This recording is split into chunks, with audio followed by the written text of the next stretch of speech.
So guys, just a quick explanation of what's going on. We are redoing our pad, adjusting it, moving it out over that way just a little bit.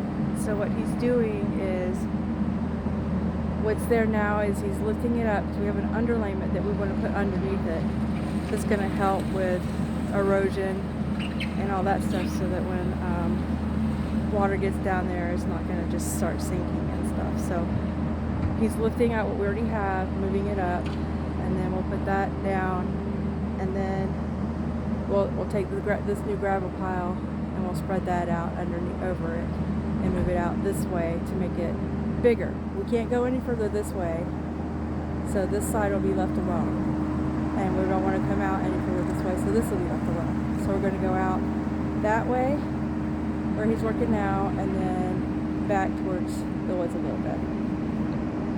So that's what we're doing, and then he'll get that spread out. So that is our plan. We'll get that done today, and then whatever's left of this is going to go into our garage here. Let me see if I can't give you a quick look at what we got here. You see he moved it back, and then we're going to come back out here and we'll move our stakes out.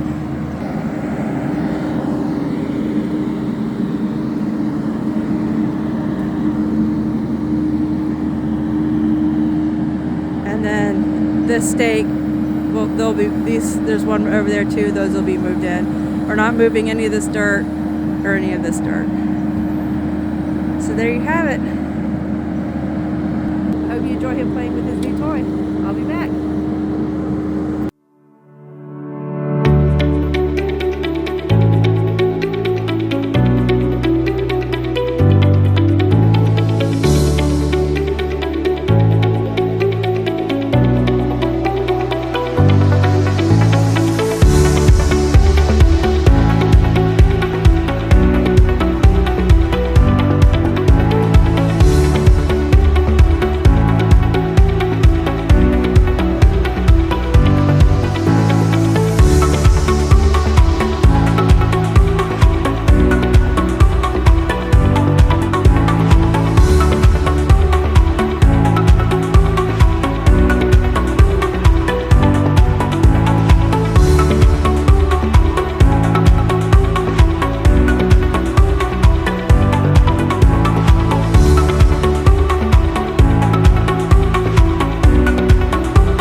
finished the house pad. It's been a few days, about a week. We've been very busy. But we got this all done, spread out. We are going to next spring probably bring in a little more gravel and raise this up a little bit. That is marking where the pad ends and our driveway starts. And then we moved our stakes over. You can't really see it. There's orange right there. We sprayed them. So they kind of just moved the house over a little bit. So we got that all done. He still wants to get a tamper and go over and tamp it. And we're just out of time this year, so he'll be doing that next spring. And then we'll be ready to start building. And we'll start with our footers. And these are spots I'm marking where the corners are going to be, obviously. So now the plan is to get started on next spring doing our footers and hopefully start on the floor. We'll start buying more and more supplies over winter. It's taking a long time because of one, cost. We went to Lowe's the other day, and I'll put a picture over here, the cost of the plywood that we want to use for our floor. I mean, it's what we have to use for our floors, the best plywood at Lowe's, or no, that was Home Depot. But we are looking at other places, trying to find better deals at other like local places that sell wood, and hopefully we can find some cheaper. But it's cost of lumber that's slowing us down, and the biggest thing is our time, because Chris does work full-time and he works out of town pretty much all summer, and he's only home for one full day on the weekend, and we're hoping that will change next summer, fingers crossed. So we'll have 2 days on the weekends to work, and he takes 2 weeks off in the spring and now 2 weeks off in the fall to do work on this. So that's what we've been doing, and hopefully we'll at least get a floor done next spring, and then in the fall we can start doing walls. I would love to have walls and a roof done so we can just work on the inside during winter. That's my goal, but whether that'll be done next year or not, I don't know. So we'll see. Fingers crossed. This is taking us a long time just to get this far. We've been here now since 2018, living in this trailer, and we're both done. We're over it. We want a house, but we'll get there. It's a process. That's it. Now on to our other million projects we still have to do. So thank you for following along. I hope you stick around.